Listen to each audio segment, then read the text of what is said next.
Well, good evening, visitors. Welcome to the Australian War Memorial's Last Post ceremony. My name is Richard Cruz, and joining us today from the Royal Australian Navy is Warrant Officer Cherie Thayers. We welcome the veterans who have served, those that are still serving, and the families that love and support them. We acknowledge the members of RSL Services Clubs Association, RSL Victoria and RSL Queensland who are watching the broadcast of this ceremony across Australia. During this evening's ceremony, wreaths will be laid at the base of the Pool of Reflection by visitors to the memorial. I invite you all to please stand and join in singing the National Anthem.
If you're able, please be seated.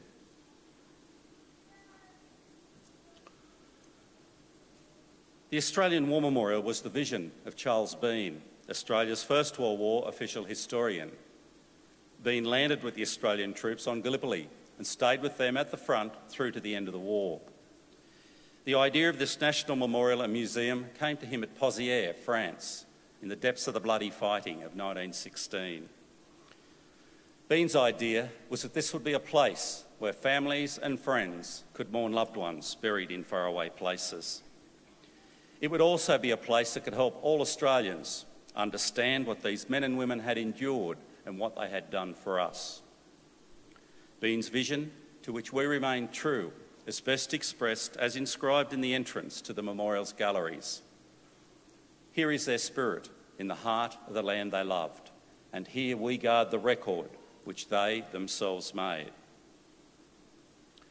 Tonight we'll read the story behind just one of those on the Roll of Honour, which lists the names of more than 102,000 men and women who have given their lives for us in war and operations for more than a century. But first we present a lament, Flowers of the Forest. Wreaths and floral tributes will now be laid at the base of the Pool of Reflection.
Today we pay tribute to Flight Sergeant Arthur William Howard Gliddon. Born in northern Western Australia, Arthur Gliddon, commonly known as Bill, was the son of May and Arthur Gliddon Sr. The family was living in Perth suburb of Mount Hawthorn when Arthur Gliddon enlisted in the Royal Australian Air Force on the 21st of July 1941. Gliddon began training as a wireless operator and air gunner. After his initial training, he embarked for overseas service. As part of the Empire Air Training Scheme, he was one of almost 27,500 Royal Australian Air Force pilots, navigators, wireless operators, gunners and engineers who throughout the course of the war joined the Royal Air Force squadrons or Australian squadrons based in Britain. Arriving in Britain, Gliddon underwent further specialist training before he was posted to the 460 Squadron, Royal Australian Air Force. 460 Squadron would become the most highly decorated Australian squadron in Bomber Command and the squadron that suffered the highest casualties. Flying twin-engined Vickers Wellingtons medium bombers and then four-engined Avro Lancaster heavy bombers, the squadron lost over 1,000 men, Australian, British, Canadians, New Zealanders and South Africans. Almost 600 Australians from 460 Squadron are listed here on the Roll of Honour. During a bombing raid on Stettin, Germany in April 1943, the Lancaster, in which Gliddon was a wireless operator and air gunner, was repeatedly hit by fire from an armed ship while over the Baltic Sea. One engine was put out of action, the tail damaged, and a shell penetrated the bomb bay, exploding amongst the incendiaries. Despite the severe damage, the pilot and navigator managed to get the Lancaster back to England for a safe landing, after which the pilot collapsed at the controls. Remarkably, only the navigator, Gliddon's close friend, Flying Officer Charles Anderson, was wounded, but he soon returned to duty with the rest of the crew. On the night of the 23rd and 30th of July 1943, Gliddon was far less lucky. On that night, 24 Lancasters from 460 Squadron were taking part in a large bombing raid, part of the Battle of Hamburg, known as Operation Gomorrah. The raid was part of the bombing offensive on the German city by the Royal Air Force and the United States Army Air Force that had commenced on the 24th of July and lasted 8 days and 7 nights. Shot down over Germany, the aircraft crashed in Hamburg, killing all on board. Arthur Gliddon was 26 years old. With no known grave, Gliddon was commemorated upon the Air Force's memorial overlooking the River Thames. The Runnymede Memorial lists all the missing British and Commonwealth airmen. His name is listed on the Roll of Honour on my left, among almost 40,000 Australians who died while serving in the Second World War. His photograph is displayed today beside the Pool of Reflection. This is but one of many stories of service and sacrifice told here at the Australian War Memorial. We now remember Flight Sergeant Arthur William Howard Gliddon, who gave his life for us, for our freedoms, and in the hope of a better world.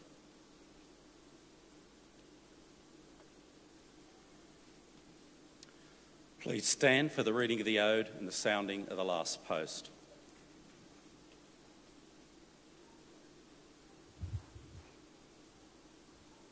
They shall grow not old as we that are left grow old. Age shall not weary them, nor the years condemn. At the going down of the sun and in the morning, we will remember them. We will remember them.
lest we forget.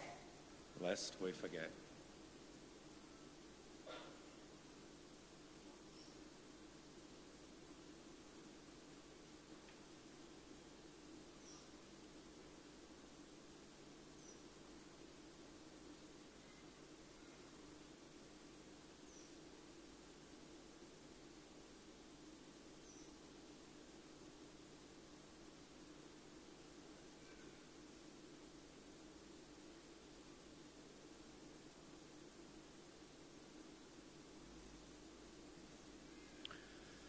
We leave you this evening with the words of the memorial's founder, Charles Bean. Many a man lying out there at Poziere or in the low scrub at Gallipoli, with his poor, tired senses barely working through the fever of his brain, has thought in his last moments, well, it's over. But in Australia, they will be proud of this. Ladies and gentlemen, girls and boys, that concludes this evening's last post ceremony. We thank you for visiting the Australian War Memorial and wish you all a very good evening. Thank you.